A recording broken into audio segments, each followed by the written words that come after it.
મહેસાણામાં અનુસૂચિત જાતિના યુવાન સાથે પાટીદાર યુવતીના પ્રેમ લગ્નનો મામલો વધુ વિચકાતા રહી ગયો। થોડાક દિવસ અગાઉ જ પાટીદાર યુવતી ડોક્ટર ચાંદનીએ અનુસૂચિત જાતિના યુવક સાથે પ્રેમ લગ્ન કર્યા હતા। અન્ય જાતિમાં લગ્ન કરી લેતા ડોક્ટર ચાંદનીનું પરિવારજનો તેના સાસરિયામાંથી અપહરણ કરી ગયા હતા। આ મામલે યુવતીના પરિવાર સામે એટ્રોસિટી અને અપહરણ મામલે ફરિયાદ નોંધાઈ હતી। આ મામલે ઉશ્કેરાઈને યુવકના પરિવાર દ્વારા યુવતીના પરિવારવાળા પર હિંસક હુમલો કરીને ઘાયલ કરવામાં આવ્યા। યુવતીનો પરિવાર પોલીસ ફરિયાદ કરવા એ ડિવિઝન પોલીસ સ્ટેશને પહોંચ્યો હતો। પોલીસ દ્વારા ફરિયાદ નહીં લેવાતા યુવતીના પરિવારના સમર્થનમાં પાસ સમિતિ, એસપીજી તેમજ વિશ્વ ઉમિયા ફાઉન્ડેશન મેદાનમાં આવ્યા। પાસના સતીશ પટેલ અને એસપીજીના રિંકેશ પટેલે ચીમકી આપી હતી કે જો પોલીસ દ્વારા ફરિયાદ નહીં લેવાય તો પાસ, એસપીજી, ઉમિયાધામ તેમજ ખોડલધામ સહિતની પાટીદાર સંસ્થાઓ દ્વારા ઉગ્ર આંદોલન કરવામાં આવશે। આ મામલે મોટી સંખ્યામાં મહિલાઓ સહિત સર્વ સમાજના લોકો મોડી રાત સુધી એ ડિવિઝન પોલીસ સ્ટેશને હાજર રહ્યા હતા। આખરે મોડી રાતે નાયબ પોલીસ અધિક્ષક શ્રી મહેસાણાની મધ્યસ્થી બાદ યુવકના હુમલાખોરો પરિવાર સામે ફરિયાદ નોંધાવવામાં આવતા સમગ્ર મામલો થાળે પડ્યો હતો।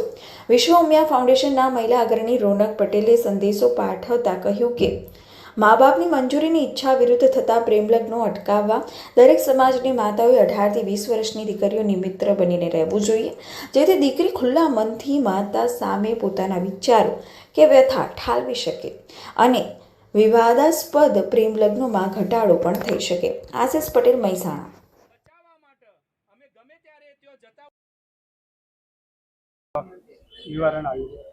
નિવારણની અંદર મહેસાણામાં જે દીકરીના મા બાપ ઉપર અપહરણ અને એટ્રોસિટીનો જે ગુનો દાખલ કરવામાં આવ્યો હતો, તો એ ફરિયાદના આધારે જ્યારે એના મમ્મી ત્યાં એના ઘરે હતા ત્યારે એના મમ્મીને પણ માર મારવામાં આવેલો, એનો સાડી ખેંચવામાં આવેલી, એને પણ ઘણી જગ્યાએ માર મારેલો, વાગેલા નિશાન। તો એ બાબતની અમારે પોલીસની અંદર ફરિયાદ લખાવવાની હતી। તો કાલ સોજની અમે ફરિયાદ લખાવેલી હતી, પણ કંઈક કાયદાની આટાઘૂંટીની લીધે અહીંયા સુધી ફરિયાદ લખાતી નથી। પણ સમગ્ર તમામ જ્ઞાતિ સમાજના આગેવાનો અને તમામ સમાજના આગેવાનો બધા અહીંયા ભેગા થયા અને અહીંયા રજૂઆત કરી અને રજૂઆતના અંતે આજે જે દીકરી લઈ ગયા છે અને જે મા બાપ પર ખોટી ફરિયાદ લખાવેલી હતી અને એ દીકરીના મમ્મી નીતાબેન ઉપર જે માર મારવામાં આવ્યો હતો, તો એ નીતાબેન દ્વારા એ છોકરાના પરિવાર ઉપર ફરિયાદ કરવામાં આવી છે અને અત્યારે એફઆઈઆર દાખલ થઈ પણ ગઈ છે। સમાજનો એ જ સંદેશ છે કે સમાજની અંદર કોઈ પણ દીકરી આપણી જવાન થતી હોય, ભણાવતા હોય તો એને સમાજના વાડામાં જોડેલી રાખો। આપણા કુળદેવી હોય એના દર્શન કરાવવા લઈ જાઓ અને હંમેશા એને બે હાથ જોડીને તમે કહેવાનું રાખો કે મા બાપ કહે ત્યાં જ લગ્ન કરો। એવા કાર્યક્રમ પણ તમે કરો અને સમાજને પણ અપીલ છે કે કોઈ પણ જ્ઞાતિ સમાજની કોઈ દીકરી ભાગી જાય તો છોકરાવાળા પક્ષોને પણ વિનંતી છે કે ક્યારે પણ તમે છોકરીને લઈ ગયા હોય તો સમજાવવાનું હોય। એ સમાજના આગેવાનોને પણ વિનંતી છે કે તમે છોકરા પક્ષવાળાને ક્યારે સાથ ના આપવો જોઈએ, કારણ કે ભારતીય સંસ્કૃતિની પરંપરાઓ પ્રમાણે મા બાપ એને જાતે સંબંધ ખોળીને કરતા હોય, પણ તેમ છતાં આઝાદી પછી સ્વતંત્રતા આપી હોય અને છોકરી જાતે નિર્ણય લે, તેમ છતાં પણ આપણી ભારતીય પરંપરા પ્રમાણે છોકરાવાળાને વિનંતી છે કે આવી રીતના મા બાપ ઉપર ખોટી ફરિયાદો કરી અને મા બાપને જેલમાં ધકેલવાનું આવું કોઈ ખરાબ પ્રકારનું કૃત્ય ના કરવું જોઈએ। આ કોઈ ખરાબ માનસિકતાના લોકો હોય એ લોકો જ મા બાપને જેલમાં પુરાવાનું કરે, બાકી સારા ઘરનો છોકરો હોય અને સારો છોકરો હોય એના ઉપર ગમે તેટલું ઘેર હુમલો થઈ જાય, એને તો એ છોકરી લાવવાની હોય તો છોકરીના મા બાપને ક્યારે પણ એ જેલમાં ના પુરાવે। એટલે સમાજનો અમારો સંદેશો કે આ સામાજિક વ્યવસ્થાઓ તૂટવી ના જોવે, એના માટે સમાજને સાથે રાખી અને પોલીસને પણ ખોટી ડિસ્ટર્બ ના કરીએ અને પોલીસને પણ વટાઘૂંટીમાં ના નોખી અને સામાજિક રીતે આ પ્રશ્નો ઉકેલવા જોઈએ એવી મારે સમાજને અપીલ। સુખદ નિવારણ આવ્યું એમાં મહિલાઓનો શું રોલ? આજે મહિલાઓનો અમારો એક જ રોલ હતો કે આજે જે મહિલાઓ અમારે અહીંયા ભેગી કરવામાં આવી હતી, હું દરેક મહિલા સુધી આજે જે ઘરમાં બેસી રહે છે, બહાર નીકળતી નથી, એમની દીકરીઓ જતી રહે છે, તો પણ એ મહિલાઓને ઘણી મહિલાઓને ખબર નહીં હોતી કે કેટલા વાગે એમની દીકરી ક્યાં ફરતી હોય છે અને પછી આપણે બીજા ઉપર આરોપો બી લગાવીએ છીએ। તો આજે અહીંયા મહિલાઓ એકત્રિત એટલા માટે કરવામાં આવી હતી કે દરેક મા બાપને ખબર પડે કે આપણી દીકરી સામેલાવાળા જે બી આ અંદર બે જણા જે છોકરો છોકરી નાસી જાય છે અને જે તકલીફો પાછળથી ઊભી થાય છે તો એ મા બાપ સુધી પહોંચે.